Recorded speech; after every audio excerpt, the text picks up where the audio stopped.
LiberalViewer presents. So, within hours of this tragic shooting that killed 9 people in an historic black church in Charleston, South Carolina, Fox News was doing its best to downplay the possibility of racism as a motive in the shooting, instead adding the shooting to their ongoing coverage of bias against Christians for their biblical views, as you can see beginning in this clip. Last night's deadly attack taking place at a historic church in South Carolina. The gunman's horrifying attack on faith, killing 9 people, including a famed pastor. So if we're not safe in our own churches, then where are we safe? Joining us right now is Senior Pastor of Hope Christian Church, Bishop E.W. Jackson. Good morning to you, sir. Good morning. Your thoughts this morning? Well, first of all, I'm pastor of the Call Church in Chesapeake, Virginia, but we had a prayer vigil this morning at 6 a.m. praying for the people in Charleston, South Carolina.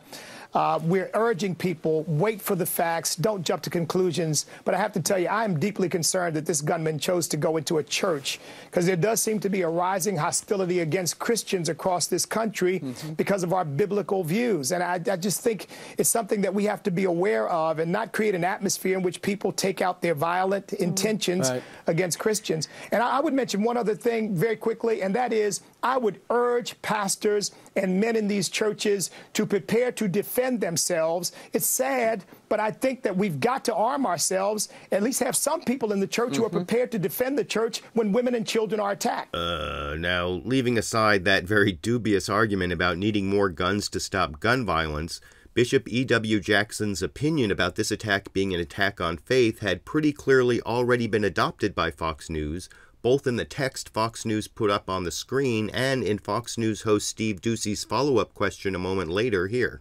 It was released earlier, and extraordinarily, they called it a hate crime. And some look at it as, well, it's because it was a white guy, apparently, and a black church. But you made a great point just a moment ago about the hostility toward Christians. And it was a church, so maybe that's what they're talking about. They haven't explained it to us. Well, yeah, I don't know whether most people jump to conclusions about race.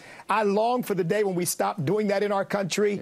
But we don't know why he went into a church, but he didn't choose a bar. He didn't choose a basketball court. He chose a church. And we need to be looking at that very closely. I guess sometimes looking at things too closely makes you miss the forest for the trees, but as a final piece of evidence that Fox News itself adopted Bishop E.W. Jackson's arguments about this mass murder being an attack on Christians and showing the need for more guns, check out this final Steve Doocy Fox News teaser in this clip. And then, with this attack occurring in a place of worship, some Christian leaders calling for pastors to start packing heat.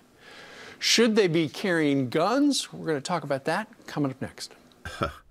And by the way, while Fox News was doing all this speculating about the Charleston black church shooting being about their so-called war on Christians, MSNBC's competing show, Morning Joe, was showing a clip from Sylvia Johnson, cousin of the murdered pastor of the church, retelling what she heard from a survivor in this clip. One of the survivors, and she said that he had reloaded 5 different times. And her son was trying to talk him out of doing that act of killing people. And he just said, I have to do it. He said, you rape our women and you taking over our country. And you have to go. That's horrible and horribly racist, and now with the suspect in custody, the evidence this crime was motivated by racism is even stronger, but I want to know what you think. Based on the evidence at the time you're watching this video, was this mass shooting in Charleston motivated by racism, anti-Christian bias, or something else? And given the evidence the morning after the shooting, why was Fox News so quick to try to spin this incident as anti-Christian and not racist? YouTube, you decide.